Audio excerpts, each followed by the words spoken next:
హైదరాబాద్ లో కొనసాగుతున్న బీజేపీ శిక్షణా తరగతులు, రాష్ట్రంలో కుటుంబ పాలన కొనసాగుతుందన్న కిషన్ రెడ్డి.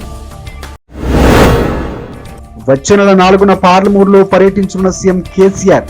బహిరంగ సభ ఏర్పాట్లు పరిశీలించిన మంత్రి శ్రీనివాస్ గౌడ్. 11 మంది అధికార ప్రతినిధులకు టీ కాంగ్రెస్ నోటీసులు, షోకాజ్ నోటీసులు జారీ చేసిన టీపీసీసీ. నగరంలో గ్రాండ్ గా 2వ రోజు ఈ రేసింగ్, ఉత్సాహంగా పాల్గొన్న క్రీడాకారులు.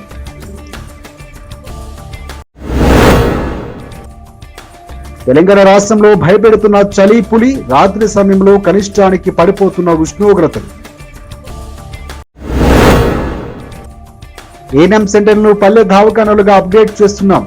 ఈ నెలలో 2000 పల్లె దవాఖానాలు ప్రారంభిస్తామన్న మంత్రి హరీష్ రావు. ప్రపంచంలో అతిపెద్ద సభ్యత్వం కలిగిన పార్టీ బీజేపీ. భేదాభిప్రాయాలు ఉన్నా పార్టీ కోసం అందరం కలిసి పనిచేయాలన్న కిషన్ రెడ్డి. ప్రజాస్వామ్య ఫలాలు అందరికీ అందజేయాలన్నదే బీజేపీ లక్ష్యం. సిద్ధాంతంతోనే అధికారంలోకి వచ్చేందుకు కృషి చేస్తున్నామన్న బండి సంజయ్. మేడ్చల్ జిల్లా జవహర్ నగర్ లో మల్లారెడ్డికి నిరసన సెగ.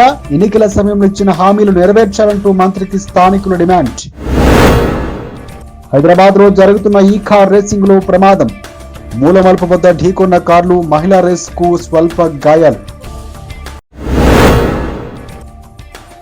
దివ్యాంగుల సంక్షేమానికి పెద్దపీట వేస్తున్నామన్న కొప్పుల. 40 మందికి రిట్రో ఫిట్టెడ్ వాహనాలు పంపిణీ చేసిన మంత్రి. ఎంపీ అరవింద్ పై TRS MLA Jeevan Reddy fire.